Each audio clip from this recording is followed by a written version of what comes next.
And now you're live. All right, we are back at House Education, 23rd of January, 2025. This is a time for the committee to talk a bit and kind of unpack from the presentation we had yesterday afternoon, and to kind of try to set a course as to where this committee, kind of goes next. We're gonna let the educators in the room here facilitate the discussion. They're better at it than I am. So Representative Brady's going to try to walk us through. I'm gonna go up to the whiteboard to use. I happen to like it. I use it it's really for my benefit, so I can look up and refer to it if I don't forget things.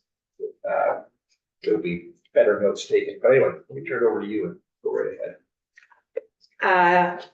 I would suggest that we only have 25 minutes in our sort of initial response to just go around and let each person share 3 to 5 sort of questions that you have in the wake of the presentation. There may be way more than that, but if we can limit it, and some of them may get, be repetitive, and I'm gonna actually just try to transcribe in this newfangled Google Docs thing here, of what all of our questions are, thinking the next step might be then to figure out what are sort of the categories or buckets of work and testimony that we might need to pursue them.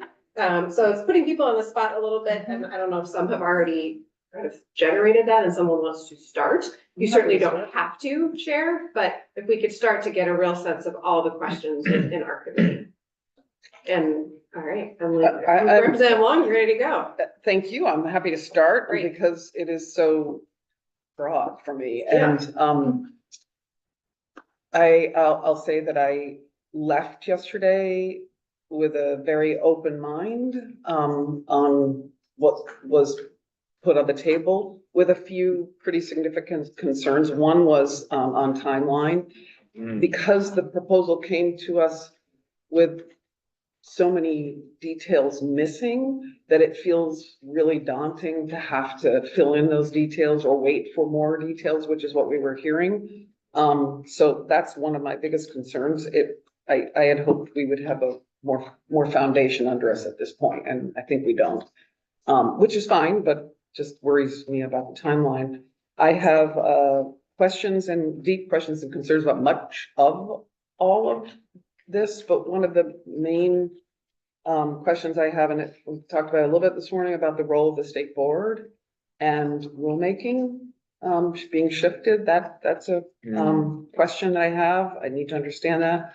I need to understand how, I think you said 3 to 5, I'll probably end it right here just because I want to allow others. Yep. But how much larger districts, catchment districts, can function with mixed delivery, and even our SUs say nothing about districts as wide as that. So how does school choice and vouchers fit into that model? It just is, there's no way to understand what the plan is on that. So many others, but those are some of my personal. I appreciate, I think that was a good, sort of quick, what is your sort of gut check on it? And then 3 to 5 questions would be great. And if they're repetitive, I think it's helpful for us to know that at this point, to see what are the biggest common themes of questions. Does Kate or Beth want to go, and we'll keep going in a circle, or nope, Jana's ready. So we will go out of order. Yeah, so I think Emily highlighted a couple. I mean, the timeline obviously is a really big one, probably for all of us. I guess, thinking a little bit more about it, we've heard from nearly every witness who's sat in committee this year about the need to increase capacity in a lot of different areas at the AOE. And so when I look at that huge transformation plan that was proposed yesterday, it's sort of like, what comes first? How can we do this huge, work to transform the system with how AOE is currently operating? So do we need to build capacity there first before we can undertake the rest of this? Or sort of like, who are the people who are going to map out, step A to Z on this plan? I guess was one of my big questions. Yeah. Other? That was sort of my big one. All right, Chris and Kate? I can basically say ditto to what's been said already. Definitely want to dive deeper into the, actual districts and the sizing of the districts. Would love to know a little bit more about the cost savings, maybe versus stabilization. Maybe can more to look at for that in the future. And, when it comes to the foundation department, I think we're gonna have to have a lot of discussion about, allowing excess spending and how we're going to deal with that, running up against Brigham and other issues. Great. Kate and then Rob? I wonder about what does it entail to make some governance changes at the higher levels from an agency of ed to a department of ed? I wonder about, along those same lines, what's involved in changing the makeup of the state school board. I wonder about redistricting and in particularly the busing repercussions of having 5 districts in terms of cost and how long kids are on a bus. And I always worry about when we talk about class size and sort of fitting things into taking the number of students and dividing by a particular number, ending up with part-time staff positions that are difficult to fill.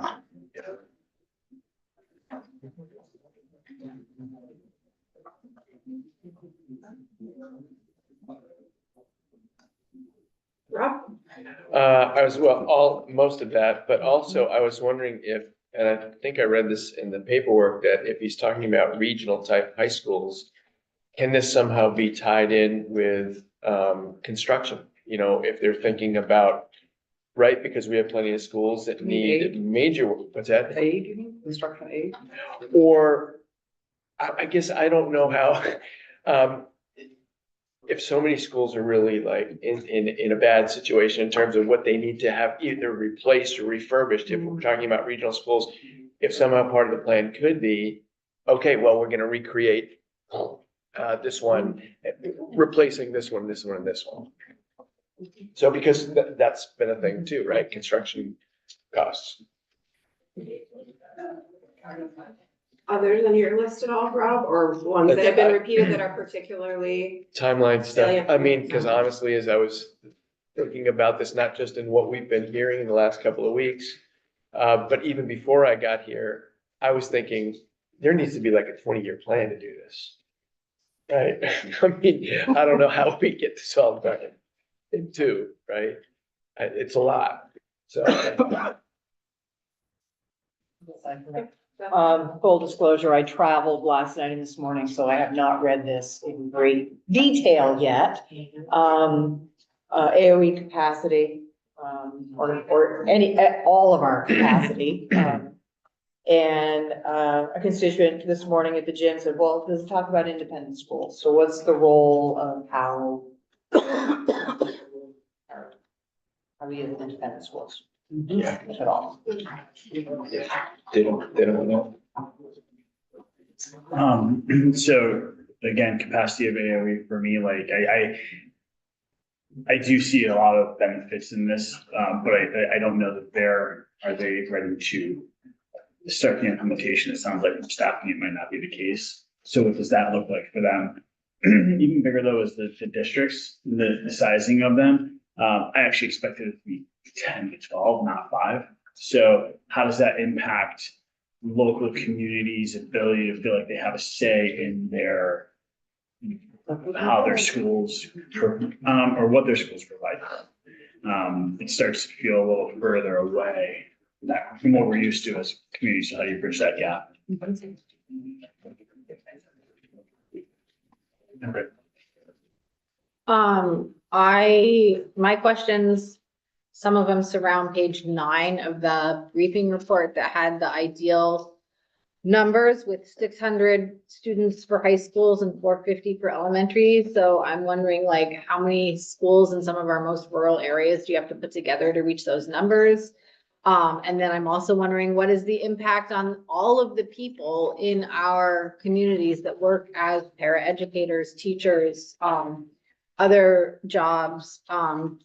They have like one principal for 600 students. So I think, looking at that, like how many people are going to need to find new jobs, and is that good for the economy if suddenly a whole bunch of people lose their jobs? So that's one question. Another question that I have is, what does bargaining look like in this model?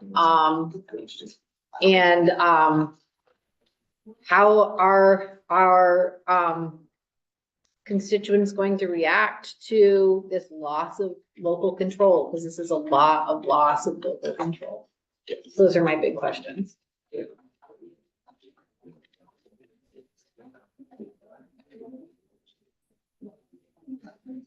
Everything's really been said. For me. Can you, what, the ones that are most pertinent to you, can you just repeat? Yeah, them? absolutely. The timeline, specifically how quickly or how drawn out it's gonna be, I think it's gonna be really important.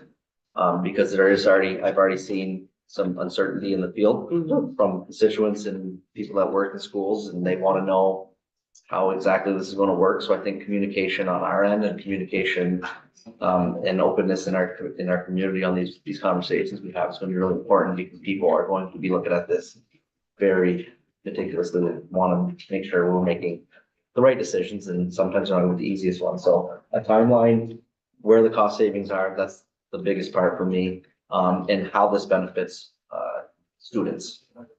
What's the total benefit for students? And that's gonna be at the forefront of everything we talk about. I don't know if that helps Peter weigh anything out up there, but. You, Peter, need to go. Peter, do you want to share yours or you? Sure. Neutral observer. I sort of have been thinking in my mind, what sort of issue can we bite off and start chewing on first? And, I think that we probably don't know, like, what would it take to, deal with drawing new district lines? And what's the legal minefield that's out there? Who does what? So that's a big one for me, is, that, I think school construction aid has not been mentioned by the administration. It is clearly a key function here that we need to deal with. That there was a line in there that talked about schools that are no longer considered viable financially or academically would be offered the opportunity to merge. I think that what that says is, would be merged. But who has that authority and how is that authority exercised?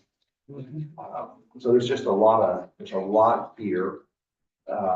And, we are awaiting still from the Agency of Education a lot more detail for legislative council to work through and hopefully work from. And, if it's not forthcoming in a way that we can use it as a tool to move efficiently, how far back does that set us? I mean, like I said, just redrawing lines to me just seems like an awesome thing to have to take on.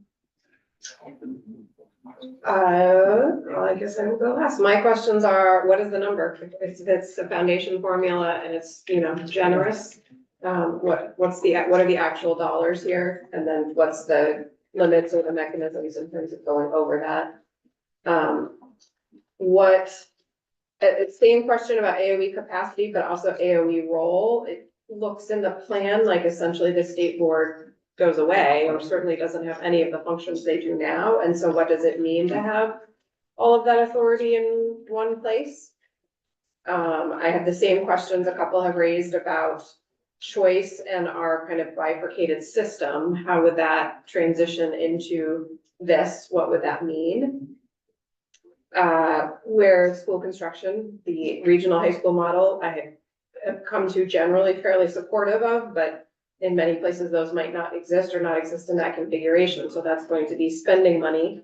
So, how are we collectively gonna commit to potentially spend money to save money? And then number 5 is the timeline as well, but really, I'm gonna try to stay pretty focused and reuse this a lot, but is the impact of implementation in the field and particularly on kids and teachers. I captured a line from Superintendent Collins yesterday. She was talking about PCV testing, but my intern helped me capture it. So like that really speaks to this whole transformation moment. There's a difference between people who are well-intentioned trying to solve a problem and people who understand on-the-ground reality when those policies and procedures are put into place. And how are we going to respect the on-the-ground people, particularly kids and teachers? Yep. Like I said, when we were offline, in schools, we're always building the plane while flying, but now we're talking about like maybe taking it down to the studs while flying. So what is that going to mean, the implementation? I thought of another one I Yes. had and I'd forgotten. Great, yeah. Now we can go back for seconds. So the overall plan. Yeah. Our hope is that we're gonna build Vermont's economy. We're gonna change our demographics by attracting families to come here. Is there a plan or will there be long-range planning that what happens when our student numbers increase? You know, will Stop that. will your school be Stop too that. small? Because that is really the hope, right? Yes, I love that. yes, Or, yeah. And then, yeah, and I would love to add to that, and the alternative, which is what if declining enrollment continues to be a trend? There's quite a bit of The demographic other research hand, that I don't think we can wish away. I think we have to also build a system that's resilient for it. So right, what does all this mean if declining enrollment continues to be a trend? So Yeah. I look at the timeline again, and it's, it's aggressive. But they obviously had to put thought into what their vision of getting to each of these things in this short period of time is.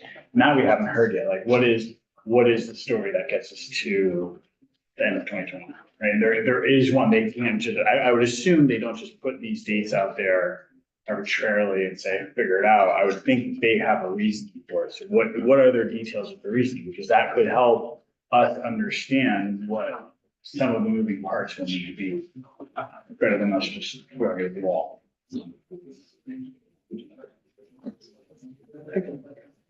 There's two things I want to just mention.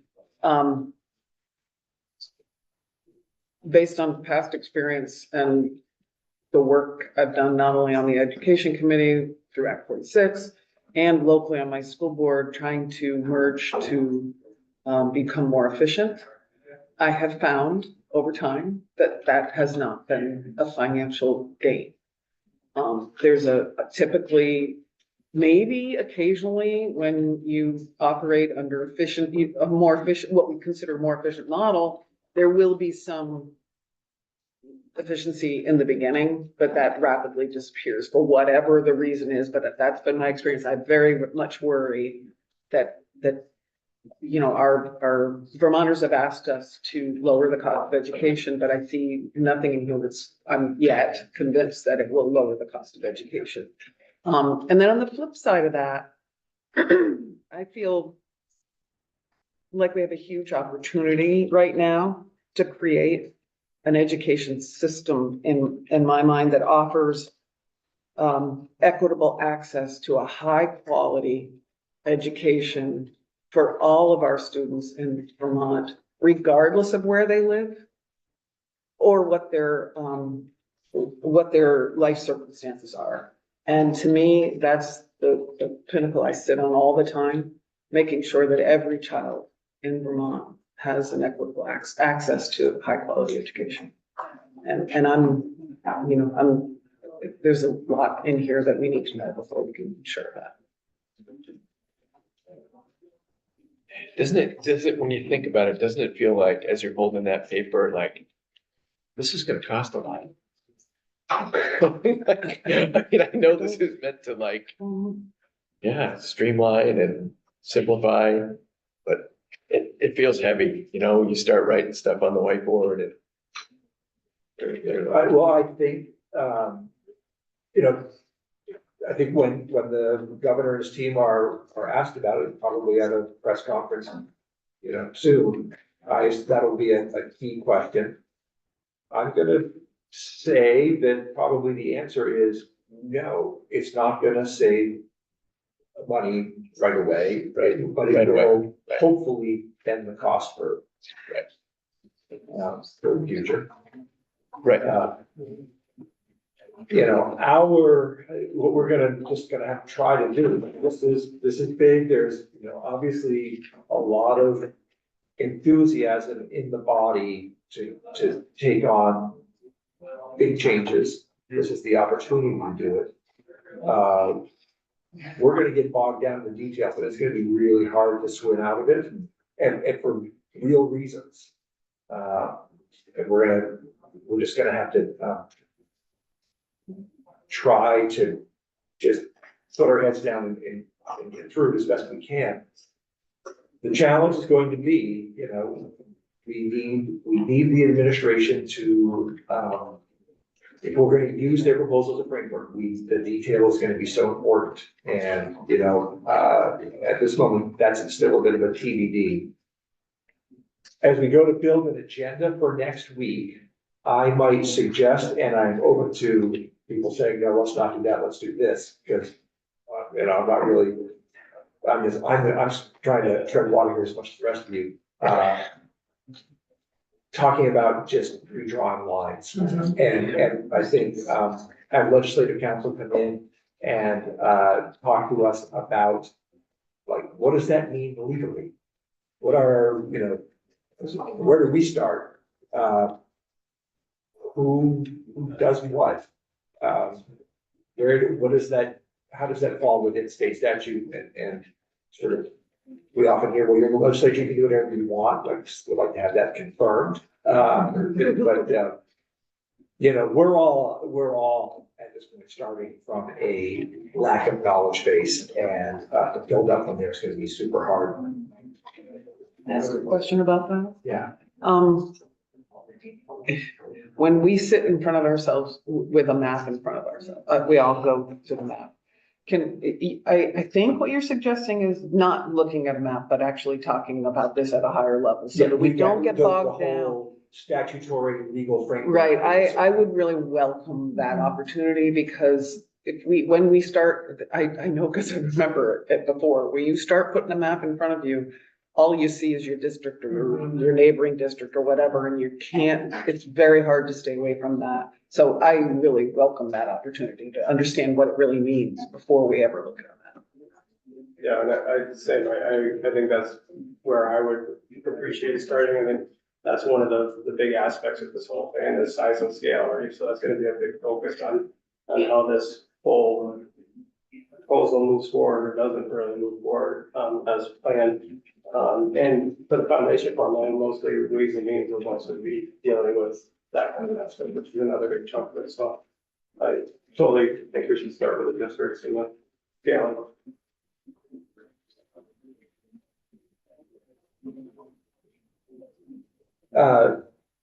Beth, did you hear that? Does that sound like something that you could provide for us? We're not asking you to solve it, but to just sort of say, hey, here are all the questions that need to be answered Right. to even put something like this into play. Yes, Beth St. James, Austin Legislative Council, yes, and, what you choose to do would then have ripple effects, right? Right. That some of it would be GovOpsy type of thing, Absolutely, yes. right? So, as far as elections and, literally who's polling places, who's opening those Yeah. polling places, who's counting the ballots, all of those things. So, I think starting big picture, knowing that the decisions you make are gonna cause ripple effects, and I may not be your main resource, I will do my best to get you those resources. Yes. I think for the time being, we'll start off with existing law, what that allows to happen. And maybe a little bit about the sort of the authority of the secretary and the authority of the legislature. Because it was often said that, well, anyway, that would be whatever we can provide. Great. Book Beth for every moment she has next week. I live and die by my calendar, so leave it with me. I will be here. Yeah, oh, I was just gonna add, I think what Beth's saying is really interesting, like, I would love to know, just try to map out at a really high level exactly like where our work is gonna run into elections, collective bargaining, labor, Yeah. Yeah, you know, even, yeah. yeah, some sort of, mapping out, I think it's a great way to put it, we can visualize that. And really those issues that we need to spin off, we need to spin off quickly. Or the things that we need to have to spin off. Yeah, there's a lot there for everybody. Figure out how to get agriculture into it. When you buy the farmland. There'll be a way. Yeah, I can read this. I just, you know, can't emphasize enough, like in all those things, there's no official entity that's those in the field, like the teachers and kids, and so, you know, so that like the philosophy around, individuals with disabilities, you know, nothing for us without us, and I am so worried about us being in a situation where schools are metaphorically trying to put down tents and plywood to keep schools open, that we create further crisis in a field that's very fragile. And I'm not saying that means we do nothing. I think there's absolutely a lot of interest, but the voice of how in the field, and perhaps the commission is a great resource on that and a touch point for us. Obviously, the associations are, but perhaps even the commission in a different way. Maybe there's a new entity that needs to exist that helps that, so that we are not creating harm in the path. Would it also be helpful to folks, if we're gonna take on just, bigger districts as a first topic, I think we should have the secretary come in or somebody from AOE to say, okay, sell it. Yeah.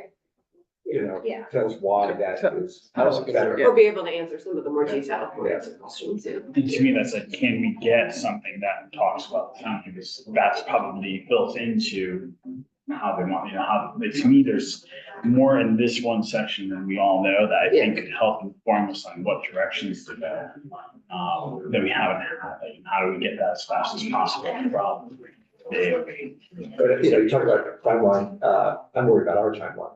Well, Right. We generally like to adjourn mid-May, that is wicked short. Crossovers at the end of March. Yeah. What are we doing? What is the Senate doing? What is their agreement on? What do we do this year, what can we do, put off to next year?